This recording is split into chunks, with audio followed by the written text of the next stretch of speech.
Also joining us on the World 24/7, former Conservative Minister Lord Joe Johnson of Marylebone. Mr. Johnson has been a prominent figure in government policy making, serving as head of Number 10's policy unit and as Minister of State. He is also the younger brother of the former UK Prime Minister Boris Johnson. Thanks so much, Joe, for making time for us. New research from pollsters Public First contains the extraordinary finding that 46% of the public, including 24% of Conservative voters in 2019, they agree that Conservatives deserve to lose every seat they have at the election. What are the chances of Tories returning to power given a series of recent polling data? No, the overwhelming likelihood is of a change of government, and that's not surprising after 14 years of Conservative or Conservative in coalition government.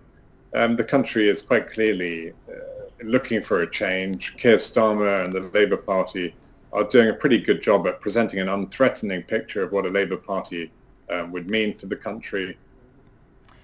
Well, you know, for many in India and for Indian students studying in the UK, there are valid concerns regarding the retention of the graduate route visa scheme. I noticed that the Conservative Party manifesto has no explicit mention of it, but when I spoke to the Shadow Trade Secretary, he clearly said Labour has no plans to abolish it.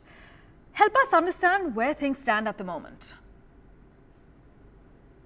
The Conservatives didn't indicate any intention that they would remove the graduate route were they to be returned to office after July the 4th. Clearly, there's a low likelihood of that happening anyway. But it's good to see that they didn't indicate any intention to clamp down on international students from India or any others intending to use the graduate route, which, as you know, enables students to stay after they graduate for 2 years to work or look for work in the UK. But the BBC's Chris Mason has said that the Tory manifesto feels like a document that encapsulates what you might call Sunakian conservatism.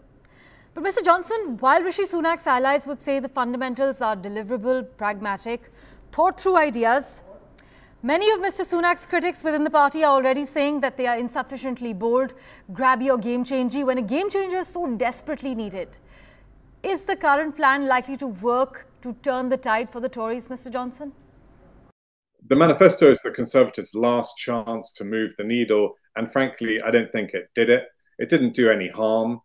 But there weren't any fireworks in it to galvanize the party's campaign as they enter the last 3 weeks of this race towards the election on July the 4th. Not enough fireworks to really set the country alight and make them think that the Conservatives are fizzing with ideas that are going to help them and their families during the course of the next parliament. So despite what many would call a protectionist regime in terms of borders and migration policy, is it safe to say that the UK is open to welcome international students and allow them the opportunity to work in the UK and eventually call it home going forward? Look, I think the key thing is that international students remain very welcome in the UK. The UK has one of the world's great higher education systems with 4 universities in the top 10, 18 in the top 100.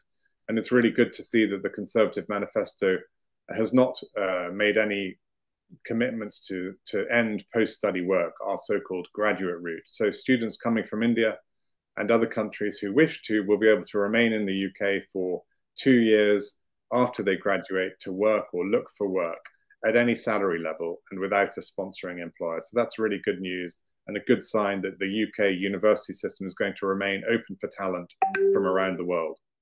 Well, whether it was Rishi Sunak's Haribo and Twix diet or his manifesto launch, the Tories have dropped to the 3rd place in the polls. Let's wait and watch if Rishi Sunak can turn the tide. Thank you so much for joining us, though, Mr. Johnson.